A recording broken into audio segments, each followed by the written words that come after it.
नमस्कार, आप देख रहे हैं पुलिस महानगर। तो आइए शुरुआत करते हैं आज की कुछ खास खबरों से। बॉम्बे हाई कोर्ट ने अदालत का 2.5 घंटे से अधिक का समय बर्बाद करने वाली एक फर्म पर 5 लाख रुपए का जुर्माना लगाया है। जुर्माने की रकम कोर्ट ने मुकदमे के चलते परेशानी का सामना करने वाले जमीन मालिक को 2 हफ्ते में देने के निर्देश दिए हैं।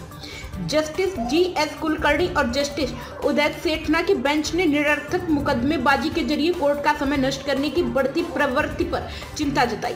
बेंच ने कहा कि हमने कई मामलों में ऐसी प्रवृत्ति को देखा है जिसे नजरअंदाज नहीं किया जा सकता। इस तरह की प्रवृत्ति न केवल न्यायिक संसाधनों को बर्बाद करती है बल्कि न्यायिक प्रक्रिया की अखंडता को भी कमजोर करती है। मामला कोल्हापुर एयरपोर्ट से संबंधित भूमि अधिग्रहण के विवाद से जुड़ा था। जमीन का मालिकाना हक एक विधवा महिला और उसके परिवार के पास था। एक पार्टनरशिप फर्म को वह जमीन लीव एंड लाइसेंस एग्रीमेंट के आधार पर दी गई थी। एग्रीमेंट की अवधि मार्च 2020 में खत्म हो गई, लेकिन इसके बावजूद उस कंपनी ने जमीन खाली करने के बजाय मुआवजे की मांग की और टेनेंसी राइट का मान्यता देने के लिए कोर्ट में याचिका दायर की।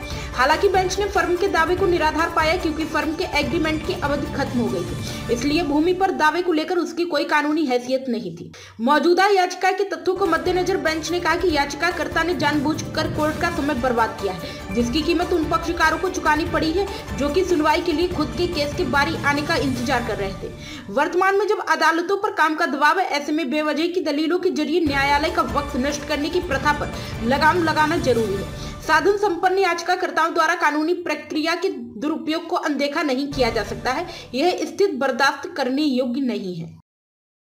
अब तक की खबरों में बस इतना ही। ऐसे ही खबरों के लिए बने रहें हमारे साथ। तब तक के लिए नमस्कार।